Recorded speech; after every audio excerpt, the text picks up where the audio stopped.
siempre, yo soy Cristian Diego Sánchez y esto es Capitalismo Social. Bienvenidos.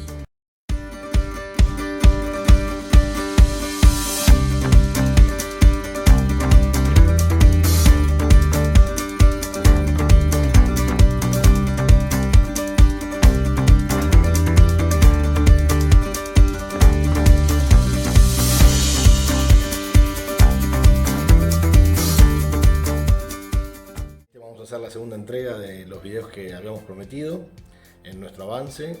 Vamos a tocar el tema de China, si hay una crisis oculta más grande de lo que nos dicen en China.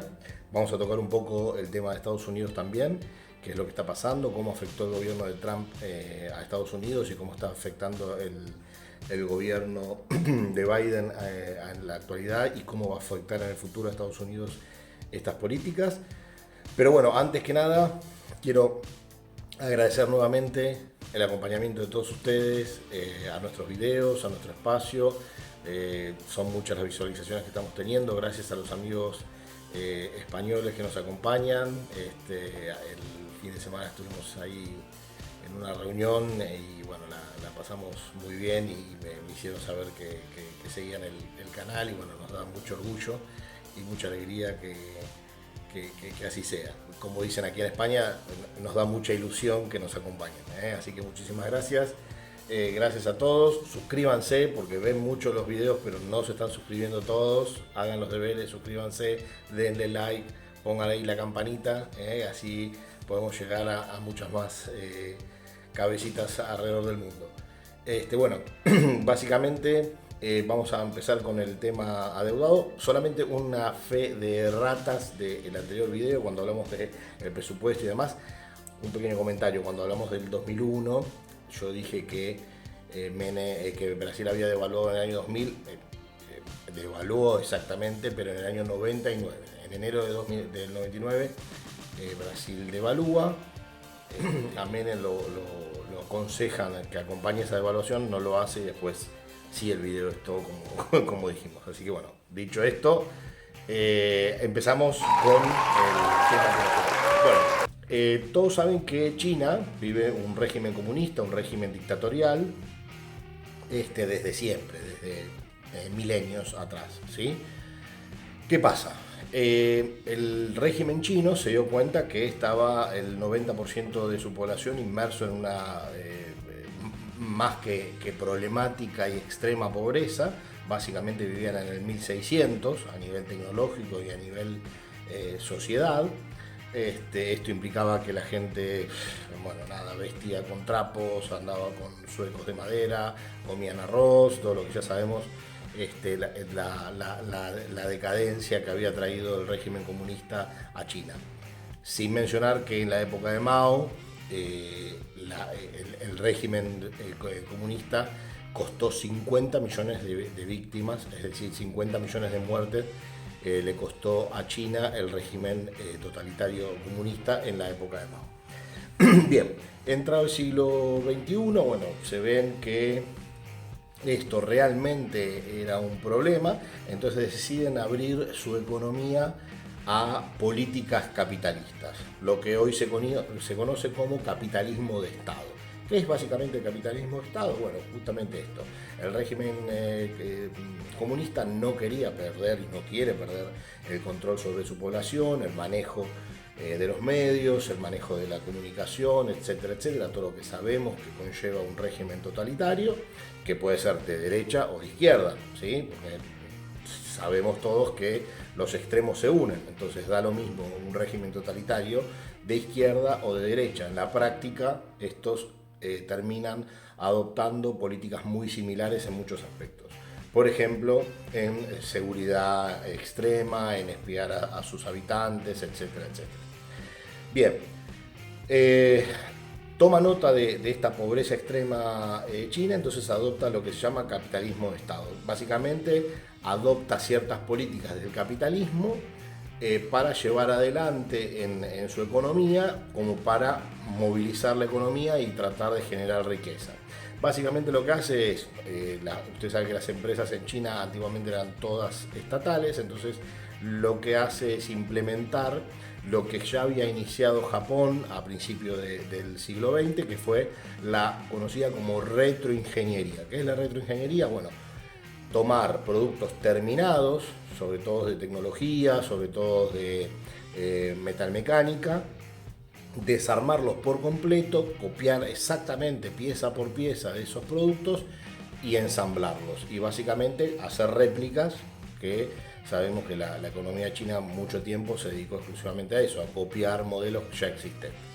Esto, bueno, por supuesto trajo beneficios y ciertos problemas también, ¿no es cierto? La calidad de los productos chinos, saben que a principios del siglo XX y a finales del siglo XX, perdón, mejor, a finales del siglo XX eran bastante defectuosos y demás. Eso se fue corrigiendo con el correr del tiempo, pero lo más importante de esto es que China logró que muchas empresas del exterior, muchas empresas extranjeras, multinacionales, se vayan a instalar a China. ¿Por qué? Bueno, básicamente porque la mano de obra china era muy barata. ¿Por qué era tan barata? Bueno, básicamente porque tenía 1.000 millones de esclavos, ¿sí? O sea, no se olviden que en China no existen los sindicatos, no existe absolutamente nada, ¿sí? Entonces, los derechos de los trabajadores estaban sumamente limitados, los salarios eran paupérrimos a comparación del resto del mundo. Entonces, muchas empresas, al haber adoptado China políticas de impuestos y demás para empresas extranjeras beneficiosas, deciden instalarse en China. Esto genera un crecimiento de la economía china a valores estratosféricos durante más de 20 años, lo conocido como tasas chinas, creciendo la economía, no sé, 20-25% anual, algo que es absolutamente fuera de todo parámetro alrededor del mundo. Entonces lo que generó fue que la sociedad china, que vivía en el medioevo, vivía en el 1600, básicamente en 25 años llegó al año 2000, ¿sí? Con todo lo que eso implica: viviendas de calidad, automotores de calidad al alcance de todos, viviendas al alcance de todos con créditos subsidiados por el Estado, con tasas muy bajas, indumentaria de calidad en todo lo que es textil, bueno, electrodomésticos. Todo lo que fue implicando este crecimiento económico fue que la sociedad china, que ya les digo vivía en el 1600, se posicionó en un periodo muy corto en la historia, unos 25 años, en el año 2000. Básicamente alcanzó al mundo. Entonces, esto, claro, trajo un gran beneficio a la sociedad china, pero a la vez, la población china conoció lo que es la bondad del capitalismo, que es básicamente la telefonía celular de última generación, los autos de última generación, poder acceder a vivienda propia, etcétera, etcétera. Esto genera, bueno, por supuesto, suban los salarios, ¿sí? Porque al instalarse nuevas empresas en China, ya los salarios empezaron a crecer paulatinamente porque se necesitó mano de obra más calificada. Entonces esto fue haciendo que los salarios aumenten, etcétera, etcétera. Entonces esto trae aparejado ciertas situaciones. En primer lugar, se genera todo un emerger de una clase media gigantesca en China, gigantesca, y así también una clase alta muy grande. China en los últimos 10 años fue el país que más cantidad de millonarios generó, por encima incluso de los Estados Unidos o países petroleros por esencia. Entonces, esto no significa que China tiene la mayor cantidad de millonarios. Sigue siendo Estados Unidos el país con más cantidad de millonarios, pero sí fue el que más cantidad de millonarios generó en los últimos 10 años. Pero eso no es lo más importante. Lo más importante es la clase media. Se generó, imagínense que China son, si no me equivoco, 1.500 millones de habitantes, y se generó una clase media, decirles, de 700 millones de habitantes, una cosa absurda en números. Todo lo que refiere a China en cuanto a números es absurdo. Entonces, imagínense la movilidad ascendente que tuvo esta entrada a las políticas capitalistas. Bien, ¿esto qué implica? Que básicamente, por ejemplo, familias clase media, luego de adquirir su vivienda para vivir, como vivienda propia, se dieron cuenta que podían acceder a un segundo y a veces hasta un tercer crédito baratos, a tasas bajas, y ponerlos a alquilar. lo que haría cualquier clase media que esté en posibilidades alrededor del mundo, básicamente. Entonces, claro, había tanta oferta de inmuebles que se facilitó este mecanismo. Entonces muchas clases medias, muchas familias clase media, hoy por hoy en China tienen no una, sino 2 y hasta 3 viviendas, de las cuales 2 las alquilan. Bien, ¿qué pasó? Básicamente pasó una pandemia. En el año 2020, ustedes saben, vivimos la pandemia mundial, que todavía seguimos viviendo, si bien con menor intensidad, sigue existiendo. Vamos a analizar en un próximo video qué es lo que pasa en Europa con el COVID y las nuevas cepas, pero en este video no nos ocupa. Entonces, ¿qué pasó en China? Pasó que esas personas que alquilaban, como la economía del mundo básicamente virtualmente se detuvo, muchas de esas personas que alquilaban esas viviendas dejaron de percibir ingresos, o le han bajado los ingresos, o se quedaron sin trabajo. Entonces esto trajo aparejado que dejaran de pagar el alquiler. Una vez que dejaban de pagar el alquiler, por supuesto, los propietarios de esas viviendas, que básicamente lo que hacían era percibir los alquileres y pagar las hipotecas, dejaron de pagar esas hipotecas. Ergo, se generó una morosidad estratosférica, como todos los números de China, en el sistema de hipotecas de China. Entonces esto derivó en una gran crisis inmobiliaria, una burbuja como se la conoce, como fue en España en 2008, como fue en Estados Unidos también, que devino en, habrán escuchado, y si no lo pueden googlear, lo pueden buscar, les voy a dar un link aquí con el nombre, el caso de Evergrande. ¿Sí? ¿Qué es Evergrande? Bueno, Evergrande no es otra cosa que una constructora china, local por supuesto, que se dedica a hacer obra civil y privada, es decir, emprendimientos de edificios privados, urbanizaciones, etcétera, etcétera. Por supuesto, Evergrande se encontró que de pasar a niveles de morosidad manejables, pasó a tener niveles de morosidad altísimos, lo cual lo llevó al quebranto a Evergrande. ¿Qué pasó? El gobierno chino se encontró ante la encrucijada de salir a rescatar a Evergrande, poner plata para que no quiebre y no desaparezca, porque esto iba a generar una crisis de dimensiones. ¿Qué pasa? Evergrande es un monstruo en China, es una empresa muy muy grande, al punto tal que tiene hasta un equipo de fútbol, por ejemplo. Bien, bárbaro. Ahora, la pregunta es, ¿Evergrande es la única empresa constructora que se encuentran en esa situación en China? Nosotros creemos que no, porque empresas como Evergrande en China hay miles, ¿sí? Imagínense el tamaño, la dimensión que tiene China. Y a esto le quiero agregar un dato de color para que ustedes se den cuenta. China, en su afán de dispersar la población, porque está muy aglutinada en las grandes urbes, lo que hizo fue generar ciudades donde antes no había nada, con rascacielos, todos los servicios, bancos, hospitales, todo de cero, pero ciudades grandes como la ciudad de Buenos Aires, o 3 veces la ciudad de Buenos Aires. Bueno, para que la gente se mude a esas ciudades. ¿Qué pasó? La gente no se mudó a esas ciudades. Entonces hoy se encuentran con grandes problemas de urbanización en las grandes ciudades, y ciudades fantasmas prácticamente, ciudades que están diseñadas para albergar 5 o 10 millones de habitantes que tienen 300.000 habitantes, por lo cual están vacías. Entonces esto es otro problema más, porque claro, esas ciudades hay que mantenerlas, hay que mantener la limpieza, hay que mantener un montón de gastos fijos que generan esas ciudades para el Estado. Usted dirá, bueno, pero China es un monstruo, ¿cómo factura? ¿Cómo nunca va a poder tener problemas económicos? Bueno, le cuento algo.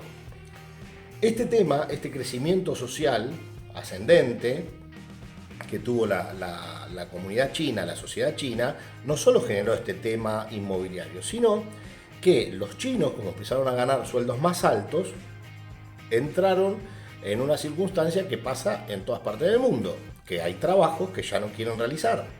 Entonces, los trabajos mal remunerados ya los chinos no lo quieren hacer más. Entonces, la mano de obra china, que era la más barata del mundo, hoy ya no es más la mano de obra más barata del mundo. ¿Sí? Entonces, ¿por qué? Porque un sueldo en China de ser 1, 2, 5, 10 dólares por mes, pasó a ser 800 dólares por mes o 1000 dólares por mes, un sueldo básico, como en grandes partes del mundo. Entonces, muchas empresas del mundo que estaban radicadas en China leyeron esto, se acuerdan de lo que pasó en 2008 y demás, que en 2008 ya dijimos que el capitalismo aprendió la lección y no pone nunca todos los huevos en la misma canasta. Lo que hicieron fue irse hacia otros destinos. Por eso hoy la economía india está en un proceso de crecimiento muy alto, porque hay muchas empresas que se fueron a instalar a la India, lo mismo que Pakistán, lo mismo que Turquía, que si bien está en crisis, que ya lo vamos a analizar, también, por ejemplo, todo lo que es aluminio hoy se importa desde Turquía y no desde China, etcétera, etcétera. Entonces, China se encuentra con esa encrucijada. Se encuentra, por un lado, con la crisis inmobiliaria, por otro lado, con la crisis de mano de obra. ¿Por qué? Porque ya hay trabajos que no quiere realizar la sociedad china. Máxime que hay un envejecimiento de la población china. ¿Por qué? Porque por muchos años tuvo la política de no permitir más de un natalicio por pareja, más de un hijo por pareja. Eso ya cambió, ya ahora permiten 2 hijos por pareja, porque ven que de aquí a 50 años van a tener serios problemas por el envejecimiento de la población. Bien, y a esto se le suma un tercer problema en la economía china, que es, básicamente, la economía china creció tanto y tan de golpe que no llegó a actualizarse en ciertas cuestiones, como por ejemplo en los recursos que utiliza para su producción.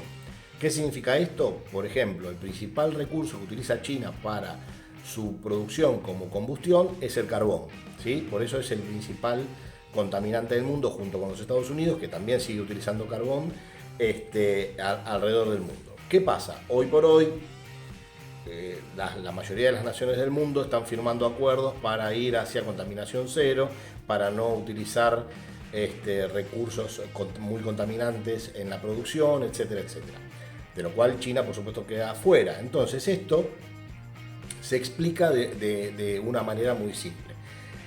China creció tan de golpe a tasas chinas, como habíamos dicho, que la mano de obra no llegó a cualificarse de igual medida. Es decir, no le dio tiempo a la población china para especializarse, para profesionalizarse, de modo que necesita la economía china. Les voy a dar un ejemplo concreto. Hoy por hoy está en boga decir, no, bueno, China próximamente va a pasar los Estados Unidos a nivel económico. No, miren, una cosa es que China pueda tener un PBI más alto que Estados Unidos en los próximos años. Puede pasar, sí, en términos nominales, es decir, un PBI bruto que sea más alto que el de Estados Unidos. Ahora bien, dos cosas. Primero, cuando se hace el prorrateo del PBI per cápita, no va a ser más alto, al menos en el corto plazo, que Estados Unidos. Pero aparte, acá hay un tema que es más importante. Respecto a la mano de obra de China y Estados Unidos, cuando en China se necesita, para hacer un trabajo, se necesitan 10 operarios, ¿sí? En Estados Unidos, para hacer el mismo trabajo, se necesita un operario. ¿Se entiende lo que digo? ¿Por qué? Porque Estados Unidos en todo este tiempo invirtió muchísimo en ciencia y tecnología y en hacer tener mano de obra cualificada. Entonces la capacitación de un operario de Estados Unidos es 10-1 respecto a la capacitación de un operario chino. O a la sofisticación de esa mano de obra. ¿Está claro? Eso es muy importante, porque ahí es hacia donde va el mundo. Ustedes dirán, no, bueno, entonces en Argentina, ¿por qué no invierten en ciencia y tecnología? Sí, bueno, miren, hay que diferenciar, ¿sí?, lo que es ciencia y tecnología en un país del primer mundo y lo que es ciencia y tecnología en un país de una economía que está rasguñando a ver si queda en emergente o es una economía marginal. Argentina tiene problemas estructurales muy severos, ¿sí? Y acá hago un paréntesis. Nuestro querido presidente lo oí decir que le saca el sueño todos los días pensar en trasladar la capital al norte del país. ¿Sí? no vive el hombre porque dice, qué bien quedaría la capital en Tucumán, por ejemplo. No le saca el sueño pensar que el 80% de la provincia de Buenos Aires no tiene cloaca, o que esas provincias del norte tienen desnutrición. ¿Se da cuenta lo que le digo? Entonces, hay muchas cosas en que la Argentina puede invertir, debería invertir, a la par de ciencia y tecnología. No estoy diciendo no inviertan en ciencia y tecnología. Lo que digo es todo en su justa medida. De nada nos sirve tener un satélite en órbita cuando los chicos no comen. ¿Se da cuenta lo que le digo? Y con esto no quiero ser populista. No, es la realidad. O sea, hay muchas cosas que deben ser atendidas en Argentina, fomentar el empleo, fomentar la educación del trabajo, ¿sí? en todas las clases, como para que la gente aprenda a producir lo que consume, a trabajar la tierra, a trabajar un montón de cosas que hoy están descuidadas, a ponerle valor agregado a las materias primas que producimos. Hay millones de cosas que se pueden hacer sin necesidad de invertir demasiado. Porque usted sabe que invertir en ciencia y tecnología no es barato, es caro. Pero ¿por qué los políticos tratan siempre de invertir en ciencia y tecnología? Porque es intangible, ¿se dan cuenta? Porque ustedes dicen, estamos trabajando en una patente de la vacuna contra tal cosa. Está bien, bárbaro, ¿y cómo? O sea, ¿quién controla eso? Es todo mucho más endeble. En cambio, capacitar a la gente para trabajar la tierra o para ponerle valor agregado a productos primarios, es mucho más palpable, mucho más fácil de controlar, y eso es lo que no le conviene a los políticos. ¿Está claro? Bien, perfecto. Vamos terminando con esto. ¿Qué pasa con China? ¿Va a explotar por el aire? Que era lo que postulábamos. ¿Va a poder explotar por el aire? Bueno, no lo sabemos no sabemos si va a haber una gran crisis china. Hay muchos economistas alrededor del mundo que están viendo con mucho recelo lo que pasa en China. ¿Por qué? Porque al ser un régimen, no se olviden que China no tiene redes sociales abiertas al mundo, todo lo controla el régimen. No tienen Google, no manejan WhatsApp, no manejan Facebook, tienen todas redes propias, redes sociales propias y cerradas y controladas al 100% por el régimen. Por lo cual, si un chino quisiera mostrar un problema que hay en su planta de elaboración o en su trabajo o en su familia o lo que fuere, no nos podemos enterar. Entonces, esto conlleva una gravedad muy importante, que si llega a explotar, llega a implosionar China, nos vamos a enterar cuando tengamos el tsunami a la vuelta de la esquina, básicamente. ¿Está claro? Entonces, a tener en cuenta 2 o 3 cosas.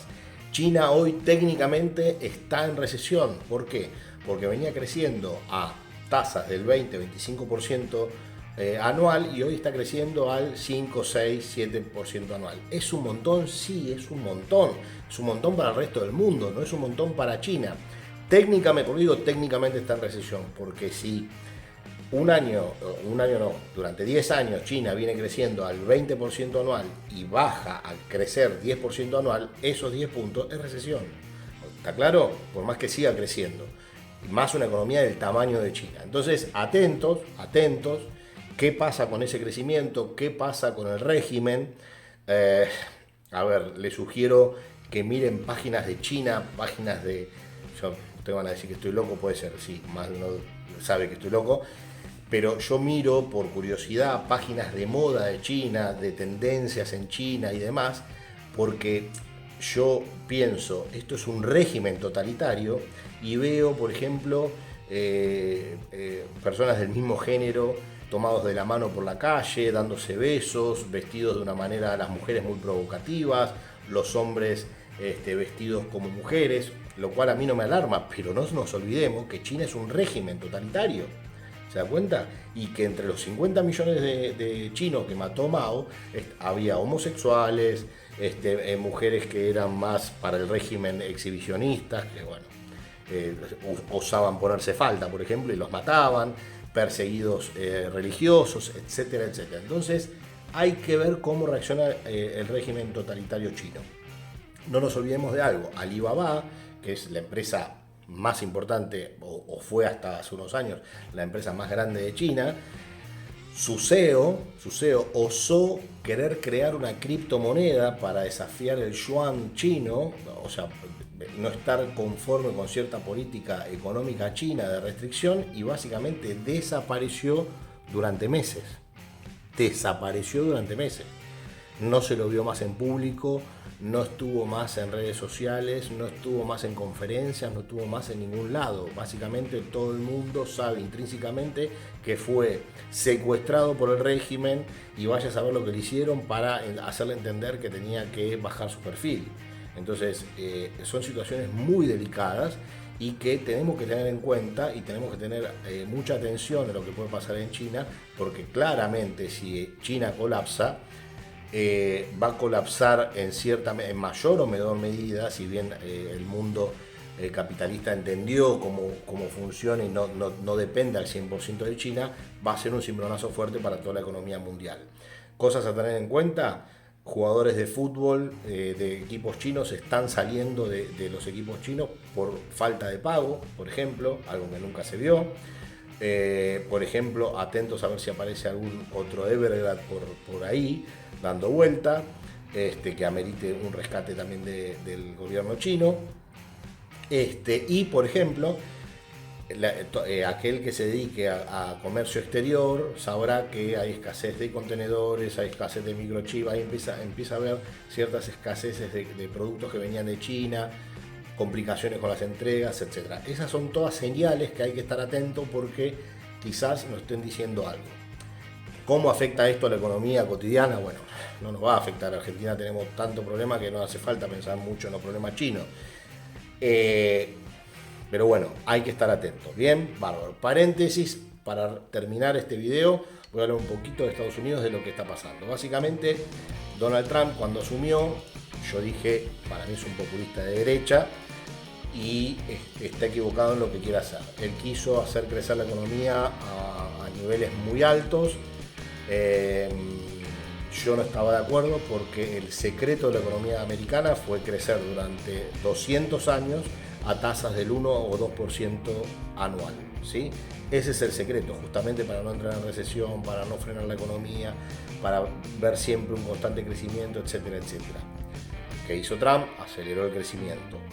Esto trae, cuando el crecimiento se acelera de manera exponencial, en el corto plazo trae una bonanza, trae un mayor crecimiento de la economía, un mayor circulante de moneda en la economía. Entonces se ve que se activa más el sector inmobiliario de bienes raíces, etcétera, etcétera, consumo masivo y todo. Pero en el mediano o largo plazo empieza a pasar factura. ¿Esa factura cuál es? Que la clase media de los Estados Unidos se está reduciendo sistemáticamente. Básicamente, del 100% de la clase media que había hace 15 años atrás o 20 años atrás, hoy ya un 30-35% de esa clase media básicamente desapareció.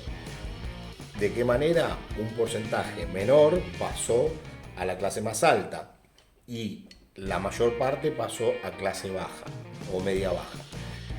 ¿Cómo se ve esto y a qué se debe? Básicamente, los que pudieron acceder a una mejor educación, una mayor educación de calidad, básicamente pudieron acceder a niveles más altos de vida. Los que no pudieron, porque ustedes saben que la educación en Estados Unidos es muy cara, básicamente se cayeron, ¿sí? Porque tuvieron que conformarse con los puestos de trabajo que había.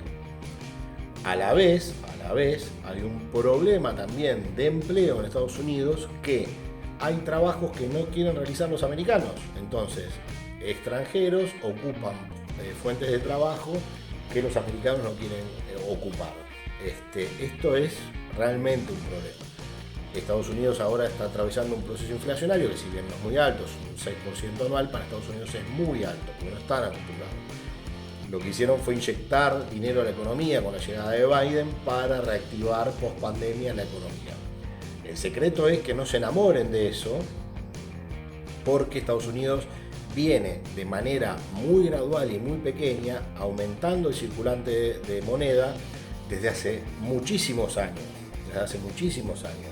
Entonces esto como fue de manera gradual y muy paulatina, fue generando una inflación prácticamente imperceptible a lo largo de los años. Esa inflación que se fue generando imperceptiblemente a lo largo de los años, fue generando que los sueldos pierdan nivel de compra respecto a la economía, de manera gradual y paulatina, no como estamos acostumbrados en Latinoamérica, que de un sablazo te liquidan al 50% de tu poder de compra, pero bueno, de manera gradual. Entonces, hoy el americano se dio cuenta que le pasa eso, tiene un 20, un 30% menos de nivel de compra, de poder adquisitivo, que hace 15 o 20 años atrás. Y esto está generando malestar en la sociedad. ¿Qué va a hacer el gobierno de Estados Unidos? Lo veremos. Lo que sí, no tiene que enamorarse de la emisión monetaria, tiene que tratar de secar el circulante, el exceso de circulante que generó con la pandemia a partir de ahora de 2022, porque si no esto le va a traer cola. No hace falta que se lo expliquemos. Podemos darle un máster a los muchachos de lo que es imprimir billetes de más. Bien, bárbaro.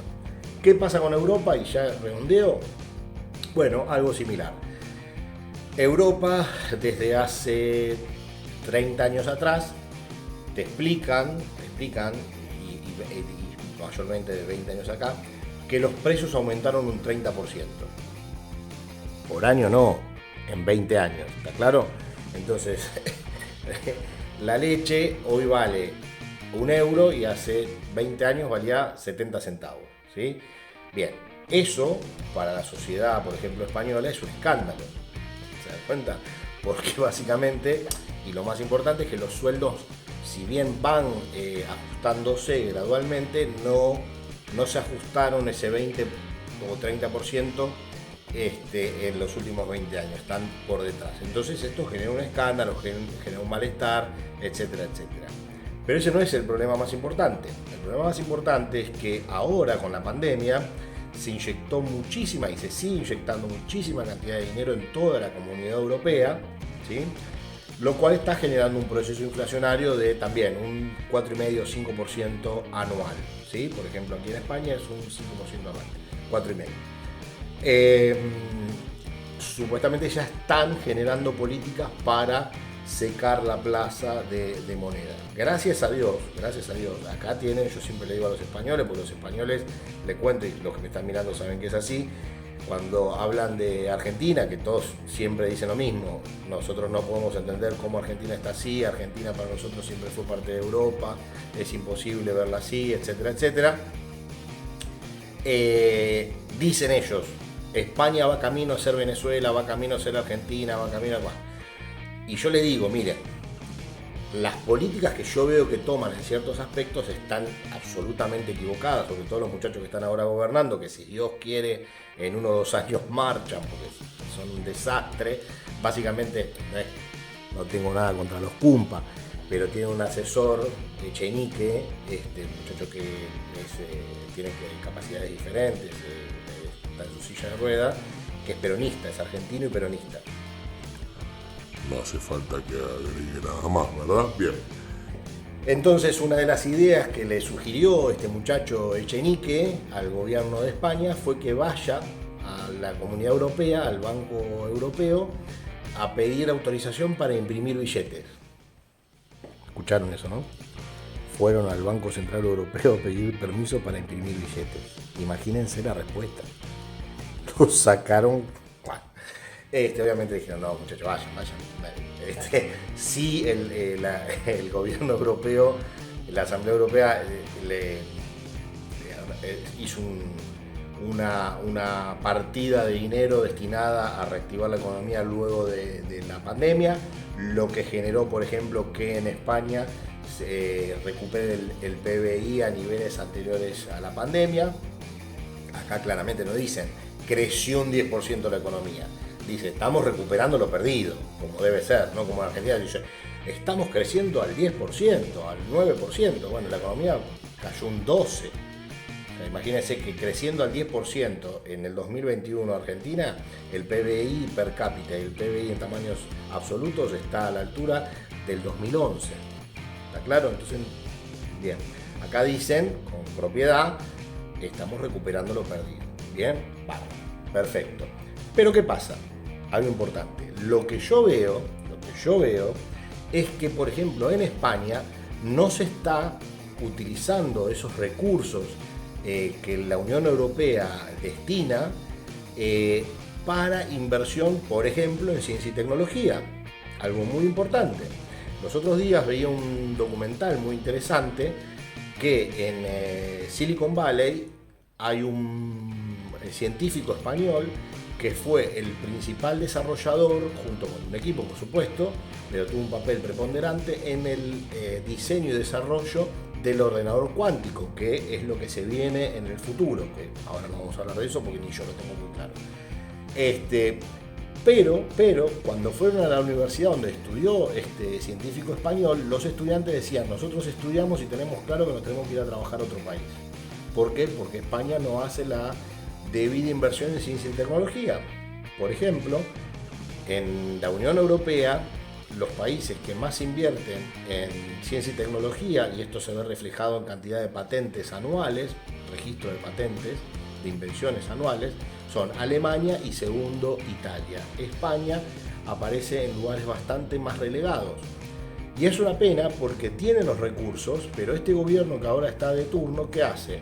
Sí, las carreteras, 74 manos de asfalto, que son un espectáculo, todo muy bien, todo, pero por ejemplo, no le ponen mayor valor agregado a los cultivos, al campo, etcétera, que España es gran exportador de muchísimos productos y ameritaría, a mi humilde entender, que se invierta en ese sector para generar mayor valor agregado y productos más elaborados.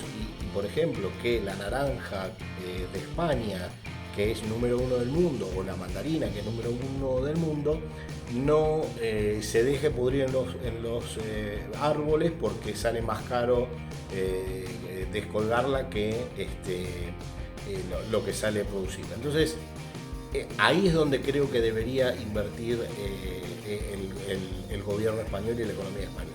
A ver, están cerca de una crisis, no, están hablando de otra realidad, por supuesto, pero es bueno analizarlo, sobre todo para los amigos españoles, porque hay que tratar de aprender de los errores ajenos a la hora de votar con inteligencia. Acá me encanta porque son muy famosos Spert, Milei, son todos muy famosos y muy seguidos por el pueblo español, sobre todo en la clase joven. Me sorprendía cómo tienen muy claro lo que pasa en Argentina y comentan con toda claridad lo que piensan, por ejemplo, estos economistas y lo bien vistos que están. Y bueno, están todos haciendo fuerza para que se impongan esas ideas en Argentina y pasemos a ocupar el lugar que nos merecemos y que ya ocupamos y que no tendríamos que haber perdido nunca. Así que bueno, nada, esto es un poco un panorama de lo que está pasando en China, lo que está pasando en Estados Unidos y en Europa. Veremos cómo sigue, atentos a China sobre todo. En una próxima entrega vamos a analizar lo que está pasando en Chile, no en China, Chile, que se acaba de dar un tiro en un pie de tamaño astronómico. Vamos a explicar por qué. Creemos que está acercándose al abismo de manera muy peligrosa. Y bueno, no se olviden, amigos, de que el nombre de este canal es Capitalismo Social. ¿Por qué? Porque somos unos fervientes creyentes de que todos estos problemas que se dan en el mundo se dan porque los de izquierda asumen y quieren patear el tablero, patear el hormiguero, y volver a políticas de antaño que fracasaron alrededor del mundo y demás. Y los capitalistas extremos, cuando asumen los gobiernos, lo único que quieren hacer es ajustar. Y en lugares donde no tienen que ajustar. Entonces, sí estoy de acuerdo con lo que propone, por ejemplo, Spert, Milei sobre todo, en menor medida López Murphy también, que lo que tiene que ajustar es el sistema político en América Latina, aquí en Europa, en España en particular, en Estados Unidos, en todo, que sale carísima la llamada por Milei casta política o la clase política. Hay que ajustar ahí, hay que luchar por una mayor independencia de los poderes, Y por ahí me parece que viene el sendero. Y por supuesto, no perder de vista, y ahí es donde viene el capitalismo social, que ya se van a acordar de mí cuando empiece a sonar cada vez más fuerte. No desatender a los llamados no dotados. Acuérdense de eso, ¿sí? De los que nacen sin las mismas posibilidades de los que más tienen. Pero siempre enseñándoles que pueden crecer por sus propios medios, ¿sí? Y no necesitan de la mano protectora del Estado. ¿Está claro? Así que bueno, quedémonos con este mensaje. Vamos a ver hacia dónde va girando el mundo. Vamos a seguir acá molestando. Y bueno, como siempre digo, y no me voy a cansar nunca, con que a uno de ustedes les sirva lo que decimos en este espacio, para nosotros misión cumplida. Gracias, los quiero. Cuídense, cuiden a su familia. Y nos vemos en un próximo video muy pero muy prontito. Hasta pronto. Gracias.